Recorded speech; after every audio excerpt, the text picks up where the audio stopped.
Hello dear students. तो कैसे हैं आप लोग? उम्मीद है कि आप लोग ठीक ही होंगे, मस्त होंगे, स्वस्थ होंगे। आज हम आपके लिए लेकर आ गए क्लास 10th फिजिक्स चैप्टर 1 का ऑल ऑब्जेक्टिव। इससे पहले 2 पार्ट में हम ऑब्जेक्टिव करा चुके हैं 40 तक, ठीक। अब हम आगे कराने वाले हैं, ठीक है। अगर आपको वीडियो पसंद आएगा तो वीडियो को लाइक कर दीजिएगा, और चैनल में नए हैं तो चैनल को सब्सक्राइब कर दीजिएगा। वैसे अभी ही कर दीजिए लाइक, ताकि आप लोग बाद में भूल जाइएगा, फिर हमें को लॉस होगा, ठीक। आप लोग को हम फ्री में PDF देते हैं, तो उसके लिए आप इतना कर ही सकते हैं। अभी आप लोग सबसे पहले लाइक कर दीजिए, ठीक। आप लोग चलिए हम स्टार्ट करते हैं बिना देरी करते हुए। और हाँ, अगर आपको PDF चाहिए तो हमको इस नंबर में मैसेज कीजिएगा, ठीक। हम बोल देते हैं एक बार, 92 047 29 361। देखिए यहाँ हम 47 छोड़ दिए हैं, आप लोग कुछ पकड़ते नहीं हैं। 92 047 29 361। आप हमको इस नंबर में मैसेज कीजिए सर हमको PDF चाहिए, हम आपको PDF सेंड कर देंगे, ठीक। अगर आपको लग रहा है कि हम फास्ट बोल रहे हैं तो आप स्लो भी कर सकते हैं, ठीक। इसमें सब सुविधा है। अगर आपको लग रहा है कि हम स्लो बोल रहे हैं तो आप फास्ट भी कर सकते हैं, ठीक। तो चलिए हम बढ़ते हैं अपने क्वेश्चन की ओर। हम 40 तक कर चुके थे, आज 41 के करने वाले हैं, ठीक। 41 से जूम कर देते हैं ताकि आप लोग को अच्छा से दिखे, कोई प्रॉब्लम ना हो दिखने में।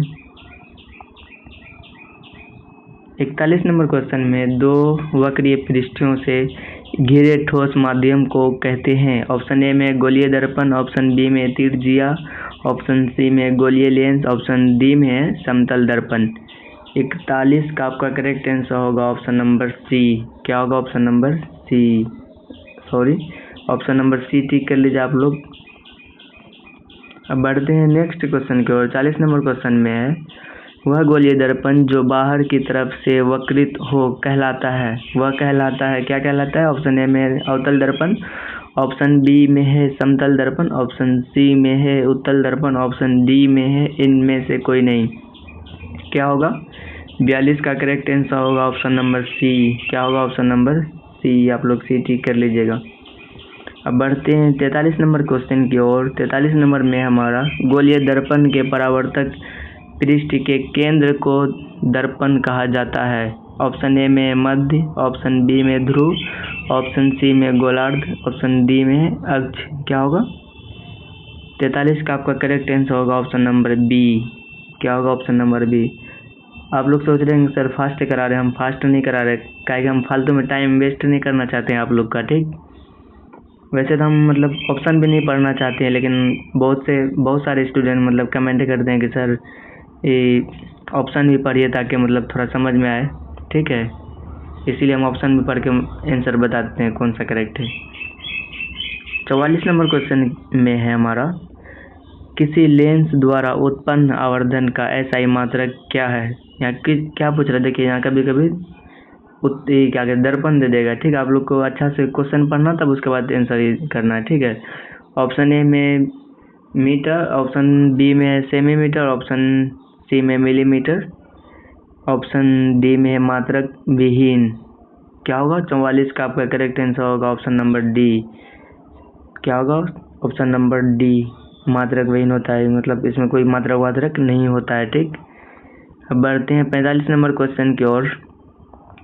45 नंबर में लेंस के केंद्रीय बिंदु को कहते हैं। ऑप्शन ए में वक्रता केंद्र, ऑप्शन बी में है प्रकाशिक केंद्र, ऑप्शन सी में द्वारक केंद्र, ऑप्शन डी में अक्ष केंद्र। क्या होगा? 45 का आपका करेक्ट आंसर होगा ऑप्शन नंबर बी। क्या होगा? ऑप्शन नंबर बी, प्रकाशिक केंद्र, ठीक है। अब बढ़ते हैं नेक्स्ट क्वेश्चन की ओर। हमारा 46 नंबर क्वेश्चन में थोड़ा और जूम आउट कर देते हैं। 46 नंबर में है, किसी शब्दकोश में पाए गए छोटे अक्षरों को पढ़ते समय आप निम्न में से कौन सा लेंस पसंद करेंगे। ऑप्शन ए में 50 सेंटीमीटर फोकस दूरी का अवतल लेंस, ऑप्शन बी में 50 सेंटीमीटर फोकस दूरी का उत्तल लेंस, ऑप्शन सी में है 5 सेंटीमीटर फोकस दूरी का अवतल लेंस, ऑप्शन डी में 5 सेंटीमीटर फोकस दूरी का उत्तल लेंस। क्या होगा? इसका करेक्ट आंसर क्या होगा? 46 का आपका करेक्ट आंसर होगा ऑप्शन नंबर डी। क्या होगा? Option number D, 5 centimetre focus दूरी का उत्तल लेंस, ठीक। अब बढ़ते हैं नेक्स्ट क्वेश्चन की ओर। 47 नंबर में हमारा, इनमें से कौन दर्पण का सूत्र है। ऑप्शन ए में है, या ऑप्शन बी है, या ऑप्शन सी है, या ऑप्शन डी है। ठीक, क्या होगा इसका करेक्ट आंसर? क्या होगा 47 का? 47 का आपका करेक्ट आंसर होगा ऑप्शन नंबर ए। क्या होगा? Option number A. ये सब है ना आपको पूछा ही जाता है, बहुत बार पूछा जाता है। ठीक, कभी मतलब आपको दर्पण का पूछ लेगा, कभी आपको लेंस का पूछ लेगा। क्या होगा इसका मतलब? होगा क्या? 1/v + 1/u = 1/f। ठीक, अब बढ़ते हैं 48 नंबर क्वेश्चन की ओर। 48 नंबर में हमारा गोलीय दर्पण का वक्रता केंद्र को किस अक्ष से निरूपित किया जाता है? ऑप्शन ए में सी, ऑप्शन बी में पी, ऑप्शन सी में ओ, ऑप्शन डी में एफ। 48 का आपका करेक्ट आंसर होगा ऑप्शन नंबर ए। क्या होगा? Option number A. सी से निरूपित किया जाता है, इसका करेक्ट आंसर होगा ऑप्शन नंबर ए। ठीक है, अब बढ़ते हैं 49 नंबर क्वेश्चन की ओर। 49 नंबर में हमारा निर्वात में प्रकाश की चाल है। देखिए चाल दे दिया है, टाइपिंग मास्टर यहाँ पे चाल होगा। ठीक, क्या होगा? चाल, चौकर चाल और चाल। क्या होगा? 3 × 10⁸। ये पावर 8 होगा यहाँ, मतलब 108 नहीं होगा। ठीक है, और मीटर पर सेकेंड। ऑप्शन बी में 2 × 10⁸ किलोमीटर पर सेकेंड, और सी में है 3 × 10⁹ मीटर पर सेकेंड, और डी में है 3 × 10⁻, मतलब थोड़ा ऑप्शन थोड़ा ये तो गलत कर दिया है, फिर भी चलिए हम आपको करेक्ट आंसर बताते हैं। उसमें करेक्ट आंसर दिया हुआ ही है। 49 का आपका करेक्ट आंसर होगा ऑप्शन नंबर ए। क्या होगा? Option number A. ठीक, अब बढ़ते हैं 50 नंबर क्वेश्चन की ओर। 50 में हमारा दंत विशेषज्ञ मरीजों के दांतों का बड़ा प्रतिबिंब देखने के लिए किस दर्पण का उपयोग करते हैं? ऑप्शन ए में अवतल दर्पण, ऑप्शन बी में समतल दर्पण, ऑप्शन सी में उत्तल दर्पण, ऑप्शन डी में सभी।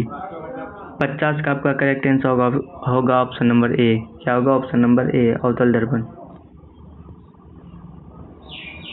बढ़ते हैं नेक्स्ट क्वेश्चन की ओर। हमारा 51 नंबर क्वेश्चन में पतले लेंस की आवर्धन क्षमता होती है। ऑप्शन ए में कम, ऑप्शन बी में है अधिक, ऑप्शन सी में है संतुलित, ऑप्शन डी में है सभी। क्या होगा 51 का? 51 का आपका करेक्ट आंसर होगा ऑप्शन नंबर ए। क्या होगा? Option number A. आप लोग ये टिक कर लीजिए। अब बढ़ते हैं 52 नंबर क्वेश्चन की ओर। 52 नंबर में हमारा मोटे लेंस की आवर्धन क्षमता होती है। ऑप्शन ए में कम, ऑप्शन बी में अधिक, ऑप्शन सी में संतुलित, ऑप्शन डी में है कोई नहीं। क्या होगा? 52 का आपका correct answer option number B. क्या होगा? Option number B. ठीक, अब बढ़ते हैं नेक्स्ट क्वेश्चन की ओर। 53 नंबर में हमारा अवतल दर्पण के ध्रुव और मुख्य फोकस के बीच रखे प्रतिबिंब की प्रकृति होती है, कैसा होता है वही पूछ रहा है। ठीक, ऑप्शन ए में आभासी तथा उल्टा, ऑप्शन बी में है आभासी एवं सीधी, ऑप्शन सी में है काल्पनिक एवं सीधा भी बोल सकते हैं, ऐसा कोई बात नहीं है, और ऑप्शन डी में है सभी। 53 का आपका करेक्ट आंसर होगा ऑप्शन नंबर बी। क्या होगा? Option number B. ठीक, अब बढ़ते हैं 54 नंबर क्वेश्चन की ओर। 54 में हमारा उत्तल लेंस का प्रकाशिक केंद्र और मुख्य फोकस के बीच रखे बिंब का प्रतिबिंब की प्रकृति होती है। ठीक, अगर इसको हम समझाने जा रहे हैं तो मतलब हमको लेंस बनाना पड़ेगा, बहुत टाइम लगेगा। ठीक, इसीलिए मेन क्लास में हम आपको समझा दिए हैं। 54 का ऑप्शन ए में है आभासी तथा उल्टा, ऑप्शन बी में है आभासी एवं सीधी, ऑप्शन सी में है काल्पनिक एवं सीधी, और ऑप्शन डी में इनमें से कोई नहीं। 54 का आपका करेक्ट आंसर होगा ऑप्शन नंबर बी। क्या होगा? Option number B. आप लोग बी टिक कर लें। ठीक, अब बढ़ते हैं 55 नंबर क्वेश्चन की ओर। 55 में हमारा अवतल दर्पण के मुख्य फोकस पर रखे बिंब का प्रतिबिंब की स्थिति होती है। ऑप्शन ए में वक्रता केंद्र पर, ऑप्शन बी में मध्य बिंदु पर, ऑप्शन सी में है अनंत पर, ऑप्शन डी में है सभी पर। 55 का आपका करेक्ट आंसर होगा ऑप्शन नंबर सी। क्या होगा? ऑप्शन नंबर सी, अनंत पर। ठीक, और मात्र 5 क्वेश्चन बचे हैं, आप लोग कृपया इसको भी देख लीजिए, ताकि आप क्या पता यही 5 में से कुछ फंस जाए तो बहुत बड़ी बात है। 56 में है, उत्तल लेंस के मुख्य फोकस पर रखे प्रतिबिंब की स्थिति होती है। ऑप्शन ए में वक्रता केंद्र पर, ऑप्शन बी में फोकस एवं वक्रता केंद्र के बीच, ऑप्शन सी में अनंत पर, ऑप्शन डी में ध्रुव एवं वक्रता केंद्र के बीच। 56 का आपका करेक्ट आंसर होगा ऑप्शन नंबर सी। क्या होगा? Option number C. आप लोग सी टिक कर लीजिए। अब बढ़ते हैं नेक्स्ट क्वेश्चन की ओर। 57 में हमारा अवतल लेंस के मुख्य फोकस पर रखे बिंब का प्रतिबिंब की स्थिति होती है। ऑप्शन ए में फोकस एवं वक्रता केंद्र के बीच, ऑप्शन बी में प्रकाशिक केंद्र और फोकस के बीच, ऑप्शन सी में ध्रुव एवं वक्रता केंद्र के बीच, ऑप्शन डी में है इनमें से कोई नहीं। 57 का आपका करेक्ट आंसर होगा ऑप्शन नंबर बी। क्या होगा? Option number B. आप लोग बी टिक कर लीजिए, प्रकाशिक केंद्र और फोकस के बीच होगा, ठीक, बी नंबर 57 का। 58 में है हमारा अवतल लेंस के सामने अनंत पर रखे बिंब का प्रतिबिंब की स्थिति होती है। ऑप्शन ए में वक्रता केंद्र पर, ऑप्शन बी में है फोकस पर, और ऑप्शन सी में है अनंत पर, और ऑप्शन डी में है ध्रुव पर। क्या होगा? 58 का आपका करेक्ट आंसर ऑप्शन नंबर क्या होगा? ऑप्शन नंबर ए तो नहीं होगा, क्या होगा? Option number B. आप लोग बी टिक कर लीजिए, ठीक। अब बढ़ते हैं 59 नंबर क्वेश्चन की ओर। 59 में अवतल दर्पण के सामने अनंत पर रखे बिंब का प्रतिबिंब की स्थिति होती है। क्या कहता है? अवतल दर्पण के सामने एक अवतल दर्पण है, उसके सामने अनंत पर रखा है, ठीक, उसका बिंब का प्रतिबिंब स्थिति पूछ रहा है। क्या होगा? ऑप्शन ए में वक्रता केंद्र पर, ऑप्शन बी में अनंत पर, ऑप्शन सी में ध्रुव पर, ऑप्शन डी में फोकस पर। क्या होगा? 59 का आपका correct answer option number D, focus पर होगा, ठीक। अब बढ़ते हैं 60 नंबर क्वेश्चन की ओर और लास्ट क्वेश्चन है ये हमारा। लेंस के प्रकाशिक केंद्र से गुजरने वाली प्रकाश किरण अपवर्तन के पश्चात क्या होता है? उसके आगे कहानी बताइए, वही पूछ रहा है। यार आप ही बताते तो चलिए, हमें ही बताना होगा, ठीक। ऑप्शन ए में विचलन के साथ निर्गत होती है, ऑप्शन बी में 7 रंगों में विभक्त हो जाती है, और ऑप्शन सी में है बिना विचलन के निर्गत होती है, और ऑप्शन डी में है इनमें से कोई नहीं। क्या होगा? 60 का आपका करेक्ट आंसर होगा ऑप्शन नंबर बी। क्या होगा? ऑप्शन नंबर बी, 7 रंगों में बंट जाती है या विभक्त हो जाती है, ठीक। अगर आपको वीडियो पसंद आया तो वीडियो को लाइक कर दीजिए, और चैनल में नए हैं तो चैनल में सब्सक्राइब कर दीजिए। चैनल का नाम है SK एकेडमी, ठीक। आप लोग इस चैनल से बहुत सारे लाभ उठा सकते हैं। आप लोग इसको सब्सक्राइब करके रखिए, ठीक। ठीक है, मिलते हैं नेक्स्ट वीडियो में। आज के लिए इतना ही। Bye, tata, take care. अगर आपको PDF चाहिए तो आप मैसेज कर सकते हैं, ठीक। ठीक है, बाय। कितना बार बाय बोलेंगे? चलो फिर वो एक बार बोलते, बाय, टाटा, टेक केयर।